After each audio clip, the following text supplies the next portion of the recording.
Have you ever smiled in front of people while quietly dying inside? Like a building with cracks behind the paint, pretty from the outside, but hollow inside. Everyone around you thinks you've got it all under control. They call you strong. They call you tough. But deep down, you're barely holding on by a thread.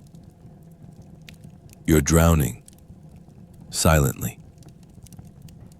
David Goggins, the world's toughest man, knows exactly how that feels. There was one moment, one dark, silent moment where even he almost gave up, and no one ever knew. Not until now. He was in his third attempt at Navy SEAL Hell Week. Not his first, not his second. This was the last shot. The final attempt. Like a match burning its final flicker, one spark left before it's gone forever. He had already been pulled out of training twice, once for pneumonia, once for stress fractures. Most people don't even get back up after one failure. Goggins was back after two, but his body was done.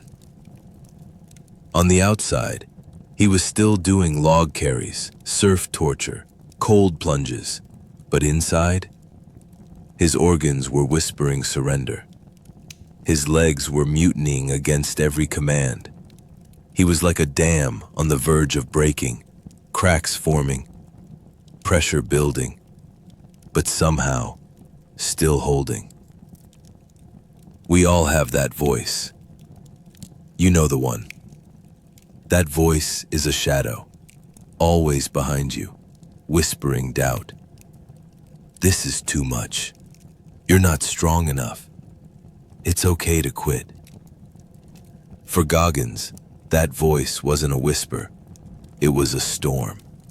He once said, "I didn't want to be the hardest man alive. I just didn't want to be afraid anymore." And in that moment, as he lay shivering on the cold ground, body shutting down, fear came back. Not fear of pain, but fear of going back to the life he left. That fear kept him quiet. That fear made him stay. Like a candle trapped in wind, he protected that little flame of hope with everything he had. Think about the last time you broke down, but didn't tell anyone. Maybe it was in your room or in the shower. You cried, but wiped your tears before someone noticed. You showed up the next day like everything was fine.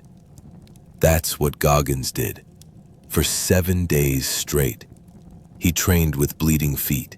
He ran on fractured legs. He laughed with the team. But inside, he was a volcano. Boiling inside, pressure mounting, silent on the outside. He had a choice: speak up and quit, or suffer in silence and finish. He chose the second one, because sometimes the loudest courage is silent endurance. On day 4 of Hell Week, Goggins was pulled aside by medics. His urine was red. His blood pressure was crashing. "You need to stop. You're putting your life at risk." Goggins didn't respond. He just stared. Like a soldier staring at the battlefield, knowing he may never return, but marching anyway. Inside, he had made peace with death, but he could not make peace with quitting again. Not after everything he'd been through, the racism, the abuse, the nights in a roach-infested house, sleeping on the floor. Not after being told his whole life, "You'll never make it." "If I quit now," he said, "I'm quitting on the little boy I used to be." That little boy was still inside him, hiding in the shadows, waiting for someone to save him. Goggins stayed. For him. The world didn't know this story. People just saw the finish line photo. A smiling Goggins. A completed Hell Week. But no one saw the nights he curled into a ball to stop shaking. No one saw the blisters bleeding through his socks. No one saw the man ready to collapse. And that's how life is for most of us. People see the highlight reel, but not the behind-the-scenes breakdowns. We are like broken statues, still standing, still admired, even while chipped and cracked. So if you're suffering silently right now, if you're showing up while broken, you are not weak. You are exactly like David Goggins, strong enough to hurt and still continue. Everyone talks about success. No one talks about survival. But survival is power. Every day you don't quit, that's power. Every time you hold back tears and keep pushing, that's power. Goggins didn't become a legend by being loud.